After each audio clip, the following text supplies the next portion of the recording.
ada orang yang juga efektif untuk berkomunikasi dengan mereka, yaitu Gus Mahasin, kakaknya Gus Baha. Jadi Gus Mahasin, kakaknya Gus Baha itu meskipun dulu pernah berdoa menyampaikan apa namanya ketika P3 itu mendaftarkan calegnya, gitu kan.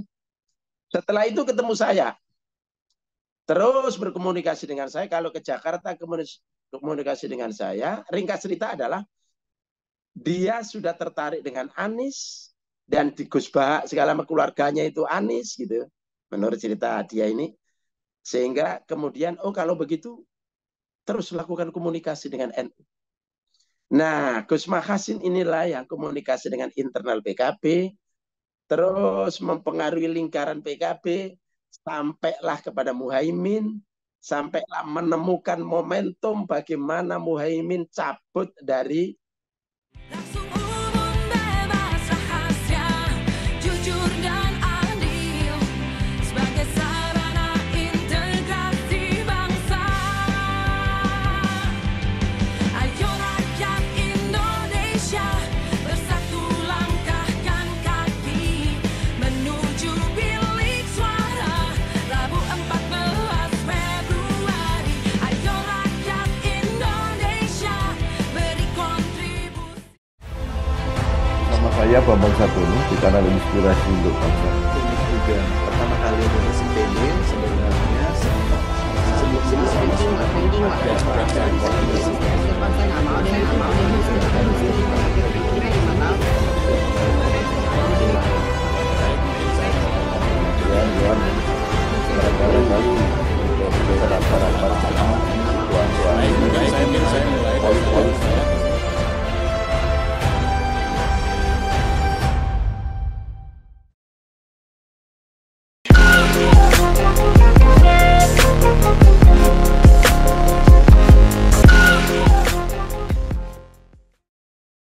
Assalamualaikum warahmatullahi wabarakatuh. Waalaikumsalam warahmatullahi wabarakatuh. Salam sejahtera untuk kita semua. Bersama saya Bambang Satrono di kanal Inspirasi untuk Bangsa. Mudah-mudahan kanal ini selalu bisa memberi inspirasi, motivasi, dan edukasi. Menyongsong pemilu, baik Pileg maupun Pilpres 2024, kami membuat serangkaian wawancara dengan para calon-calon legislatif, para caleg. Mudah-mudahan ini akan menjadi calon-calon yang diharapkan atau diidamkan untuk terpilih di tahun 2024 nanti. Amin. Salah seorang yang sudah bersama saya adalah orang lama, yaitu Dr. Ahmad Effendi Khoiri, MAG MA. Beliau saat ini sedang dicalonkan oleh Partai Nasional Demokrat atau yang dikenal dengan Partai Nasdem. Nanti beliau biar cerita sendiri. Sekarang ada di daerah pemilihan Jakarta 2. Apa kabar Gus Coy? Alhamdulillah, Mas Bambang. Iya. Sehat-sehat ya. Sehat. Pak Effendi Khoiri ini lahir di Gresik 17 Juni 1963, menyelesaikan S1 di Institut Agama Islam Al-Aqidah Jakarta, kemudian S2 di IAIA Jakarta Jeddah, dan S3-nya luar biasa di Universitas Malaya. Mengawali karir sebagai wartawan, kemudian berkarir politik, menjadi politisi Partai Kebangkitan Bangsa, dan menjadi anggota DPR RI 3 periode, 1999 sampai 2013. Nah, saat ini bergabung dengan Partai Nasdem dan dicalonkan di Dapil Jakarta 2, Jakarta Selatan, Jakarta Pusat, dan luar negeri. Luar biasa. Mungkin sebelumnya Gus Coy bisa cerita awal-awalnya terjun di bidang politik, kemudian jadi anggota DPR RI, dan salah seorang apakah pendiri atau aktivis awal dari Partai Kebangkitan Bangsa. Silakan Gus. Ya, Mas Bambang, senior yang hebat. Terima kasih. atas kesempatan ini. Pertama, kita karena aktivis, setelah jadi aktivis kemudian jadi wartawan. Ketika di wartawan kenal tokoh-tokoh politik,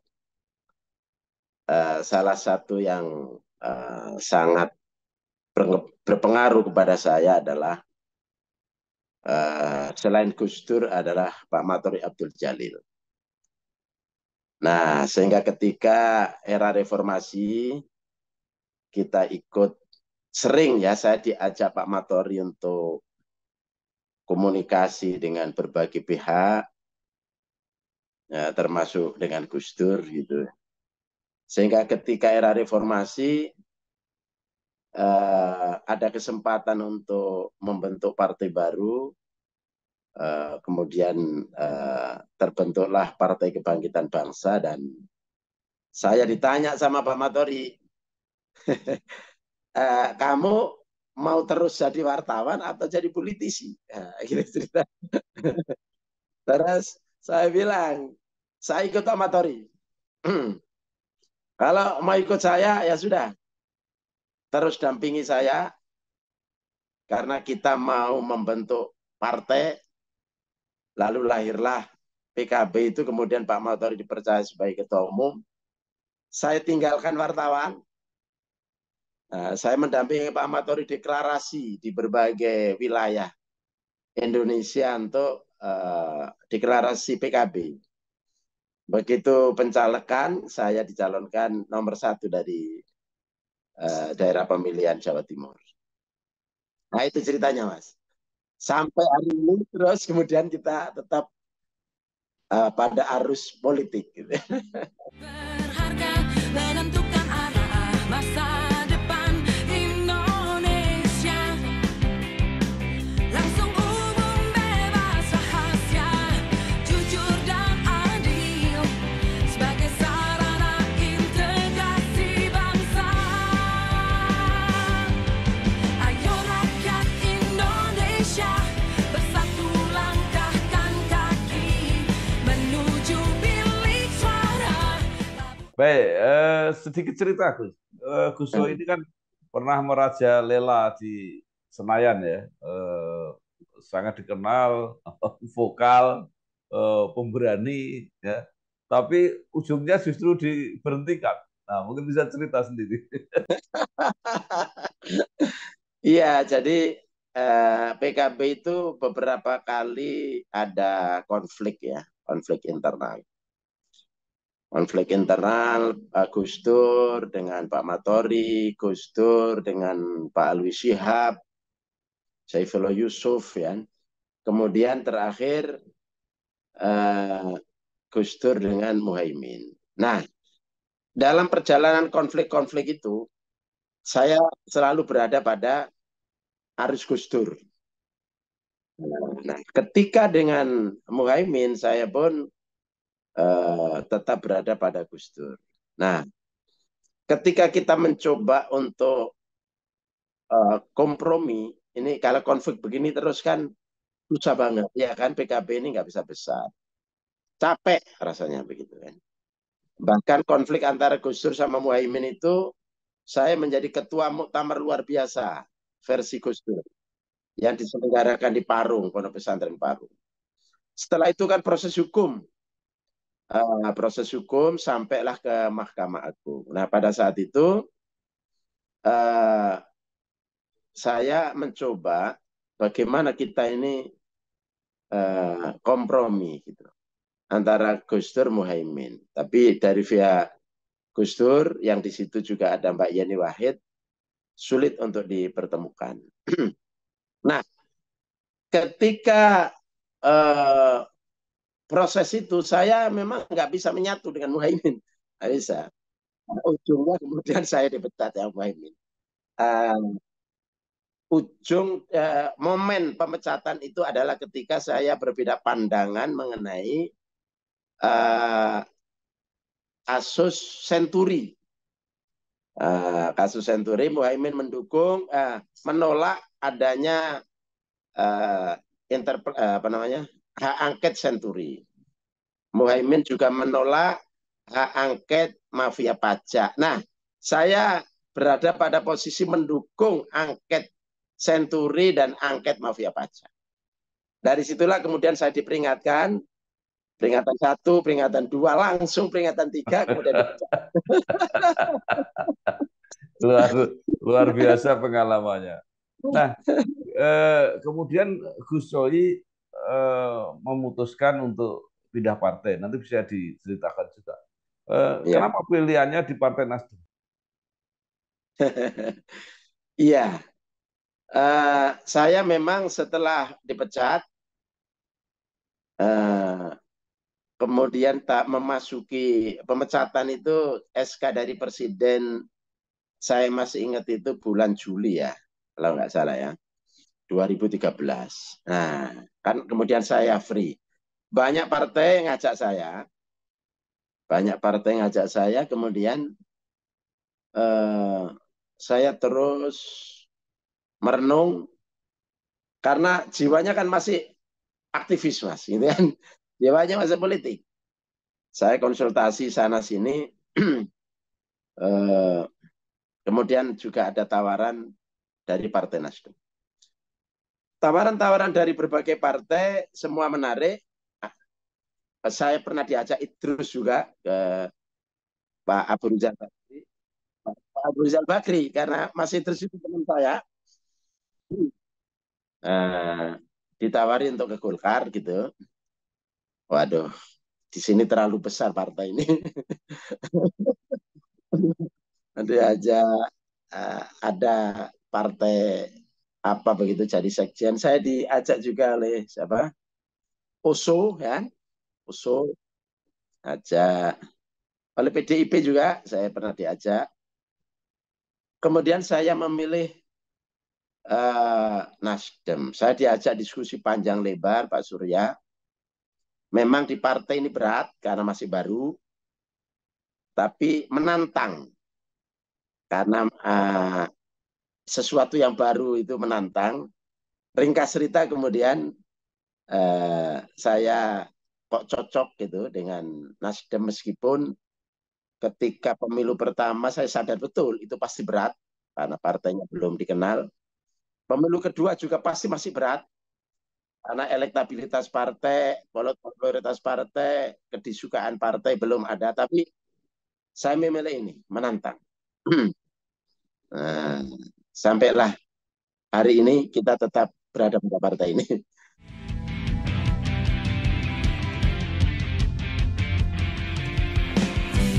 Waktunya untuk gunakan hak pilih kita, salurkan aspirasi bersama demi bangsa. Teguh percaya suara kita sangat berharga, menentukan arah masa depan Indonesia. Gus Coy, kalau nggak salah saya pernah melihat atau membaca ketika kampanye Gus Coy membuat spanduk terpanjang di Jawa Timur, itu benar? Iya betul. Itu ketika masih di PKB. Oh, masih PKB. Ya, masih di PKB. Itu memang terpanjang. Jadi di Gresik itu ada danau. Pinggir jalan raya Jakarta-Surabaya, ya jurusan Jakarta-Surabaya. Itu berapa kilo ya? Itu kita pasang spanduk terpanjang. Cuma kita tidak daftarkan ke Muri. Jadi ya sudah leh. Nah, sekarang Gus Coy nyalek lagi, kalau basis politiknya kan sebenarnya di Jawa Timur. Tapi Iya. kemudian ke Jakarta 2, yang kata banyak orang, ini dapil neraka, Gus. Gimana? Iya Mas, kita 5 kali udah calon dari Jawa Timur. Sementara saya ini mulai tahun 83 itu hidup di Jakarta gitu ya. Masa kita ini Jawa Timur terus. Coba Jakarta kita coba kita taklukkan gitu. Luar biasa. Ya inilah Mas, di politik kan ya spekulasi, ya kan, idealisme, bonek, ya. Nah, sudah kita bonek aja. Nah kebetulan gini Mas, hitungan saya adalah karena saya sekarang itu posisinya itu adalah Ketua Jawa Satu, Ketua DPP Bidang Pemenangan Jawa Satu. Nah Jawa Satu itu adalah melingkupi Banten dan Jakarta. Nah, karena saya sudah muter-muter Jakarta, Banten, kita sudah menghitung segala macamnya gitu ya. Dan kebetulan di Jakarta ini dapil 1 dan dapil 2, 2 kali pemilu Nasdem belum dapat. Yang baru dapat ada dapil 3. Dapil 3 itu Jakarta Barat dan Jakarta Utara. Nah, Jakarta 2, Jakarta Pusat, Selatan dan luar negeri belum dapat. Termasuk Jakarta Timur. Belum dapat. Jakarta Timur 6 kursi, Jakarta Pusat dan DKI ini 7 kursi. Kita kalkulasi, kita punya Anies Baswedan sebagai calon presiden. Nasdem secara kepartaian dapat kotel efek di situ, ya. Ada kotel efek dari Anies. Nah, kemudian kerja partai, kerja caleg, kemudian kita hitung-hitung, insya Allah dapat 1 kursi di sini, Jakarta Timur 1 kursi, kira-kira gitulah. Nah, siapa 1 kursi ini? Ya uh, kita berharap ya saya kan begitu. Nyata, raih asa bersama, kita memilih untuk Indonesia.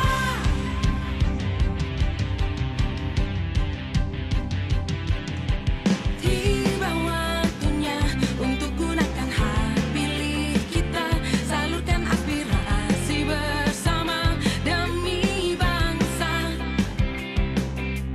Teguh percaya suara kita sangat. Ini luar Tapi juga biasa. boleh yang lain gitu. Yang penting Iya. Nasdemnya dapat kan itu. Iya, oke Gus. Kira-kira gitu. Kalau ya Gus Coy sebagai pendekar Senayan, saya kira orang sudah tidak meragukan lagi. Artinya bagaimana cara berjuang dan sebagainya. Tapi mungkin yang perlu diberitahukan kepada konstituen itu apa yang akan Gus Coy perjuangkan nanti kalau terpilih 2024 untuk membela Jakarta 2 ini. Iya. Kami sudah keliling-keliling Mas ya Jakarta 2 ini. Sekarang Jakarta 2 itu ada 7 incumbent ya. PDIP 2, PKS 2, Gerindra 1, Demokrat 1, Golkar 1. 4 orang perempuan, 3 orang laki-laki. Dari 3 orang laki-laki itu 2 orang Kristen, 1 orang Islam, PKS.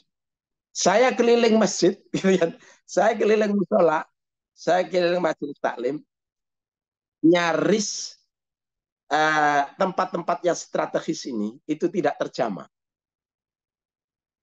Karena perempuan-perempuan ini kebetulan dari sekian ini mungkin hanya 1 yang dari PKS itu ya mungkin menyentuh ya, sebagian menyentuh majelis taklim. Tapi yang 3 ini setelah saya keliling itu kurang. Apalagi yang 2 ini, gitu kan? Yang 2 ini Kristen, jadi mereka pasti tidak bersentuhan dengan pos-pos strategis umat Islam, gitu ya.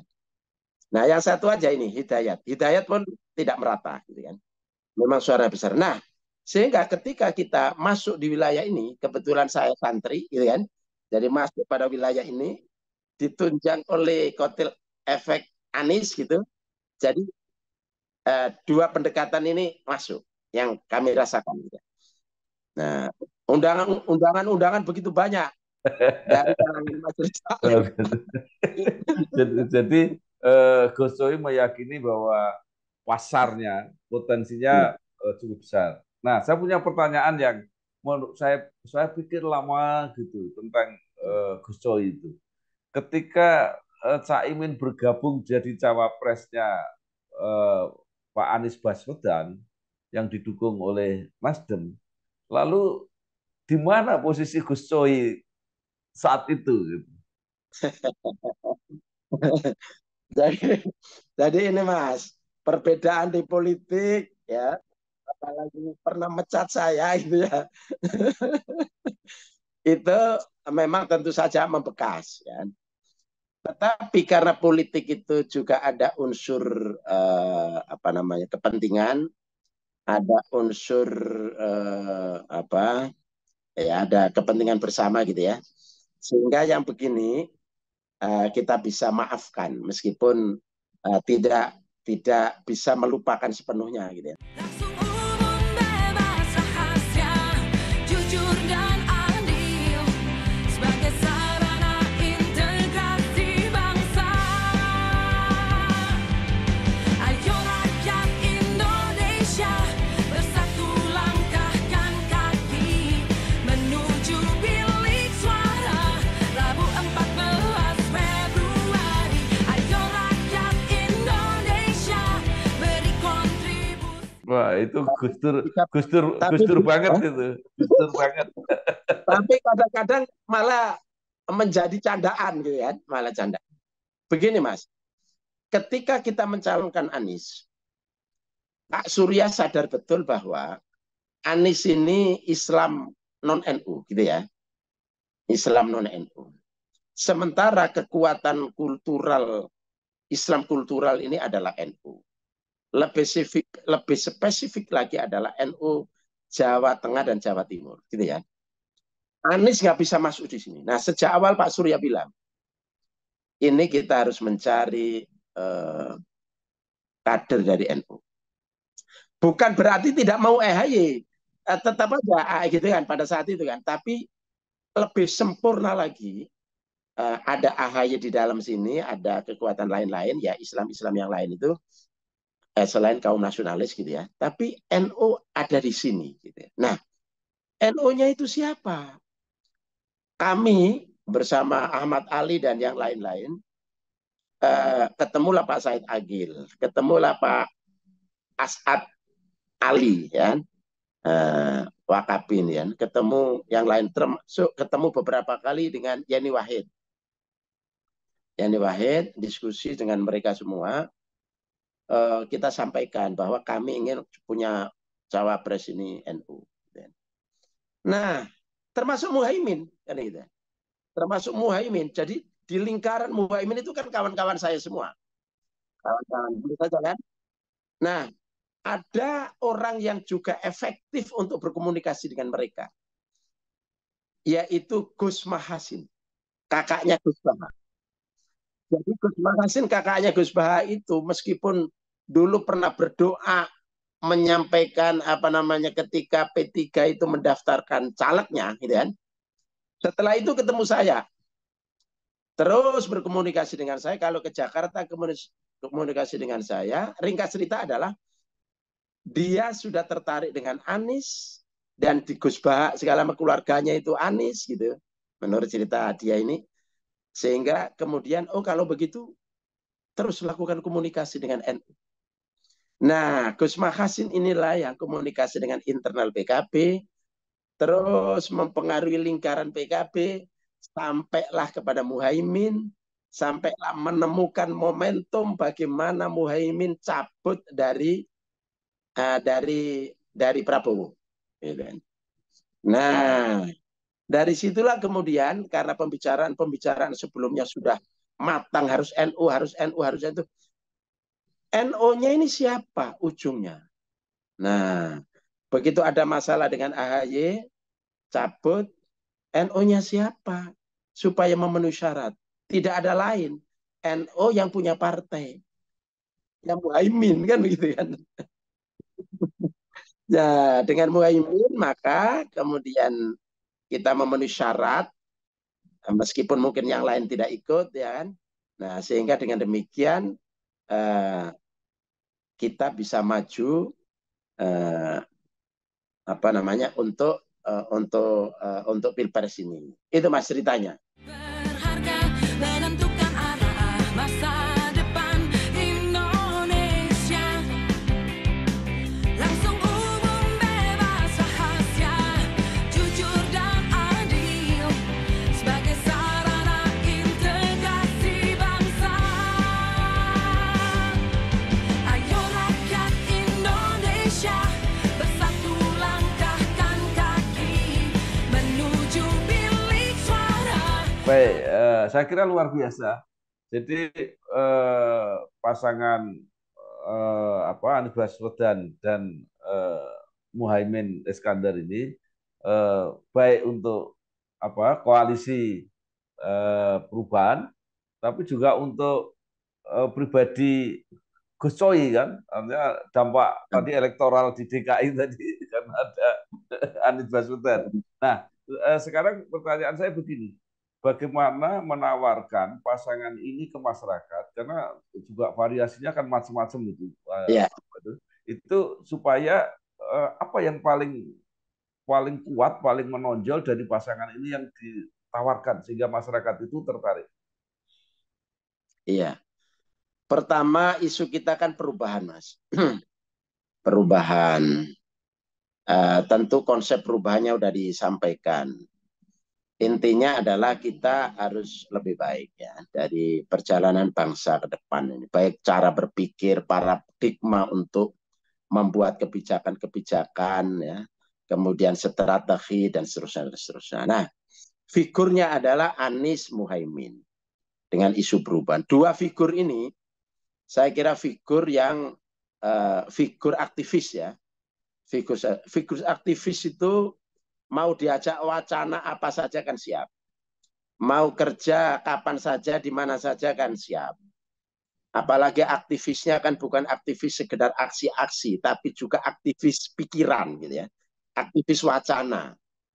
Nah, kemudian berikutnya dua figur ini juga adalah saya kira produk reformasi ya. Mereka tidak pernah terlibat dalam berbagai pergumulan politik masa lalu, tapi mereka ada pada era reformasi. Nah, lalu apa yang menarik, yang menjadi poin penting dari dua figur ini? Ini Mas, memang kita sadar betul bahwa meskipun Indonesia ini mayoritas Muslim, tetapi secara sosiologis ya, Islam Indonesia ini kan ada santri dan ada abangan. Ketika kita menawarkan Islam, santri, tidak otomatis laku di lingkungan santri begitu saja, karena sudah terjadi fragmentasi, apalagi di kalangan abangan, gitu ya, Islam abangan. Jadi tidak begitu mudah. Ya. Nah, lalu kalau begitu apa? Pertama, kita terus-menerus akan menawarkan satu pikiran, menawarkan satu paradigma, cara untuk mengelola negeri ini supaya lebih efektif untuk mencapai tujuannya. Nah, ini memang dibutuhkan instrumen partai maupun relawan yang efektif. Tidak gampang memang, Mas. Nah, dari potret ini maka kita kemudian lihat hasil survei.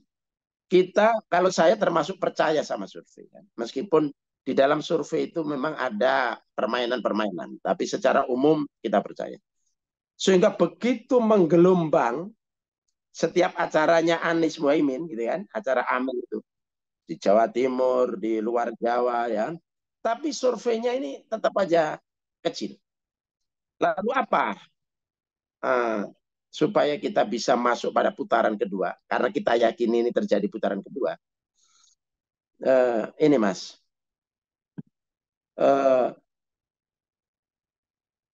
kita harus terus-menerus, ya karena kita ini santri. Kita termasuk mengandalkan doa. Ini. Coba Mas, koalisinya terbatas Mas, hanya 3 partai, ya, 3 partai. Kemudian pasangan ini pasangan santri, kedua-duanya, gitu ya. Nah, pasangan santri. Kemudian kita ini tidak di backup oleh pengusaha-pengusaha karena tidak bersama kekuasaan yang sekarang. Lalu apa andalannya? Andalannya pikiran, andalannya adalah wacana, andalannya ada semangat, andalannya adalah kita ini betul-betul mau berjuang untuk kepentingan rakyat. Ya. Sudahlah, kami ini bukan orang kaya, nggak perlu menumpuk kekayaan. Kita ini aktivis yang biasa berjuang. Sudah selama ini kita ya berjuang untuk kepentingan bangsa dan negara, gitu kan. Meskipun itu dianggap klise, tapi jiwa kita itu, ya. Nah, lalu apa setelah itu? Setelah itu adalah doa, Mas. Doa. Nah, kami meyakini sebagai orang beriman, doa itu merupakan senjata, silahul mukmin, pedangnya kaum mukmin. Kemudian dalam dalil-dalil kita pahami semua, tidak sedikit kelompok kecil yang mengalahkan kelompok besar. Ya kan? Dengan doa itu, maka kita yang kecil ini insya Allah bisa mengalahkan yang besar. Nah.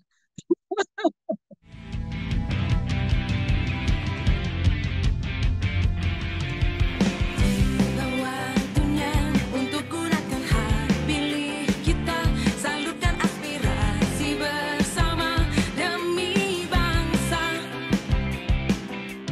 Teguh percaya suara kita sangat berharga, menentukan arah masa depan Indonesia.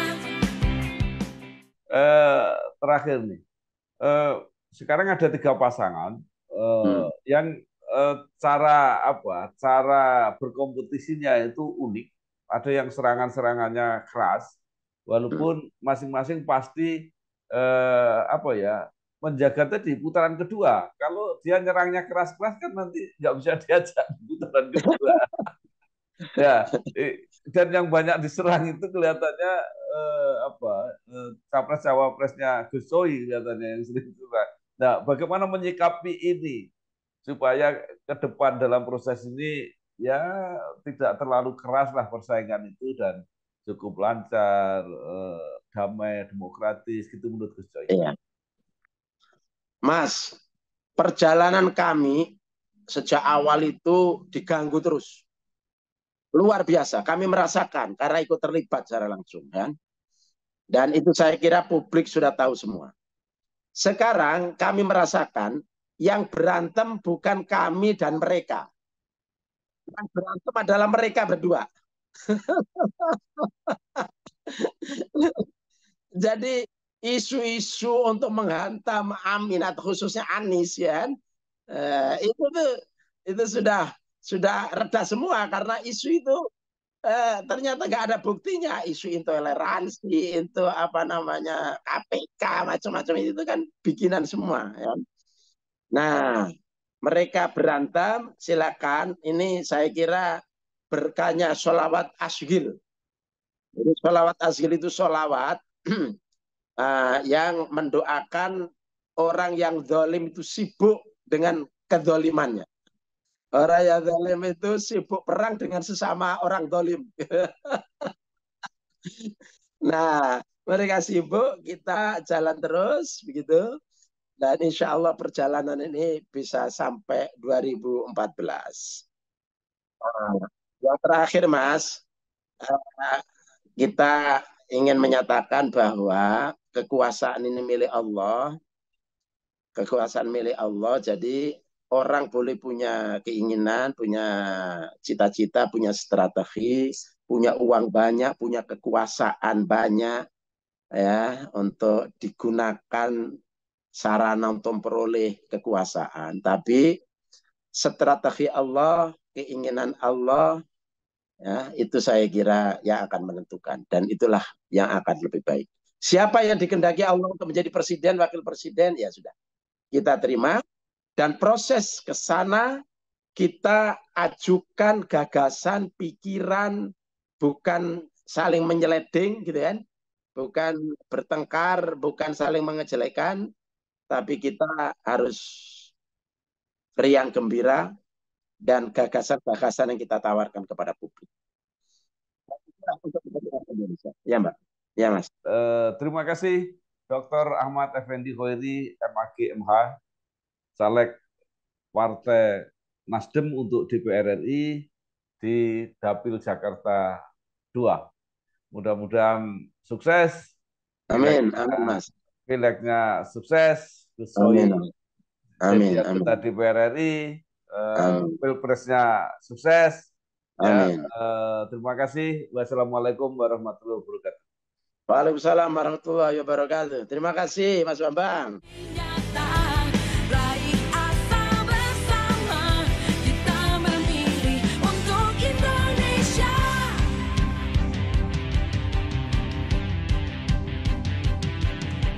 Tiba waktunya untuk gunakan hak pilih kita, salurkan aspirasi bersama demi bangsa. Teguh percaya suara kita sama. Nama saya Bambang Sartono di kanal Inspirasi untuk Bangsa. Ini juga pertama kali Indonesia PD sebenarnya sebelum